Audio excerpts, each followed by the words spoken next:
The return of Australian troops from Afghanistan has raised questions about how the diggers will cope when they get home. The RSL has always been a refuge for battle-scarred veterans, but it's struggling to stay relevant to a new generation of servicemen and women. The answer could come from Perth's newest motorcycle club. It's providing much-needed support to veterans, both young and old, and breathing life into the RSL. Lucy Martin with this report. They look like bikies. They sound like bikies.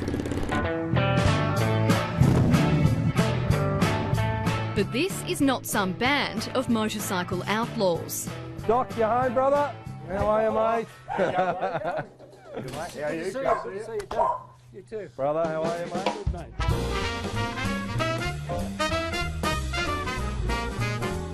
Friday nights, Kev and I catch up for a good bake-off.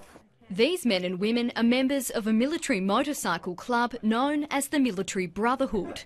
There you go, hand grenade, mate. Gently, there you go. There's club president Big Rig, Doc, his wife Jeanette, and vice president Spook. I told you I'm good at cracking things. They bake a mean cake, but there's a serious side in getting together. And I've seen the consequences of what happens when some people leave the military and how that sense of not belonging to something can really affect people. And it started to, when I've seen that more and more in the community, I thought, well, how can we do something about this? It's no secret that many veterans struggle to adjust to normal life after leaving the Defence Force. They're highly trained and prepared individuals for, I guess, the worst case scenarios that can happen when in a frontline manner. When you leave the military and come back to a civilian life, it's hard to lose that sort of readiness and preparedness, and that can sometimes leave people leaving a little bit sort of lost. You know, what's my purpose? What do I need to do today? So that feeling of unworthiness can kick in as well. Shane Kempton formed the WA chapter of the Military Brotherhood 3 months ago to bring those men and women together. And a little bit more than a social motorcycle club, and it's not your full stream sort of traditional motorcycle club. It sort of sits right in the middle there, where it's a social club with a purpose. That purpose is to provide a social outlet and a friendly, sympathetic ear to fellow veterans and serving members. Not everyone needs help, but those who do can find it here. They can understand that, hey, I know what you're going through, brother. You know, we've seen some of that stuff as well, and you can talk to us at the same level. So I guess that camaraderie that you miss from the military, we're trying to replicate that back here in this club. And of course, there are the bikes. Looking in your rear vision mirrors and bikes like for a kilometre back, a kilometre in front of you, it's amazing. There are no criminals or one-percenters in this club. Family comes first and women are most definitely welcome. We're a true military motorcycle club. We follow strict ADF rules and guidelines, so we're well disciplined. You know, we're a national club, so our behaviours here in Western Australia reflect the whole country. So having that sense of responsibility empowers our people to do the right thing. And it's about much more than riding bikes. Hey, buddy. No, mate. How you doing, all right? Yeah. Good to see you. You're not doing too well. Most members know what it's like to feel isolated. Many, like Ty, are still feeling the effects of their time away. I've been through a few things where I've needed that hand on my shoulder, and I've needed some people to say things that would lift my confidence and get me out of the down and dumps from depression. And they're paying the favour forward. Frank. Quince, yeah, told me that you weren't feeling well. And Oh, yeah, it's getting me down a little bit.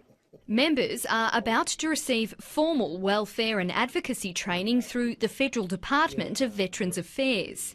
And the guy of volunteers, every hand went up. So The Quinns Rocks RSL is serving as the club's headquarters, sparking a bond between soldiers, sailors and pilots, young and old.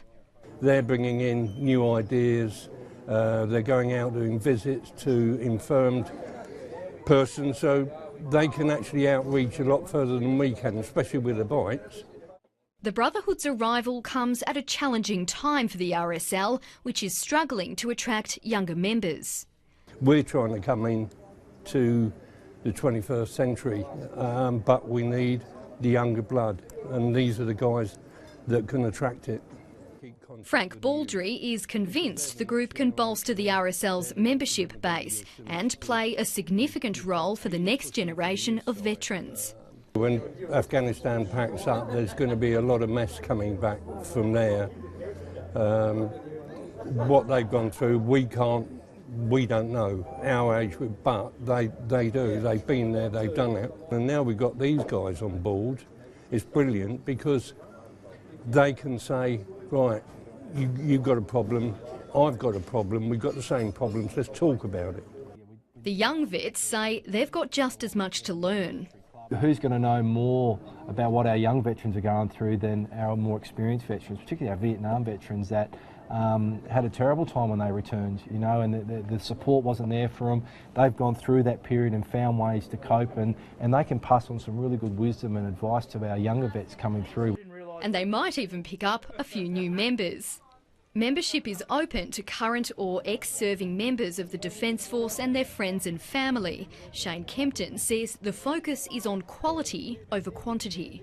And if anyone opened up our manual to see the number of rules and regulations we have as a club, it may turn some people off, but for the right people it attracts them because we've got good structure, we have good leadership, you know, and we have a real defined purpose, and that is to create that safe haven for our veterans, provide professional care and have some long-term goals somewhere around for the next 30 or 50 years.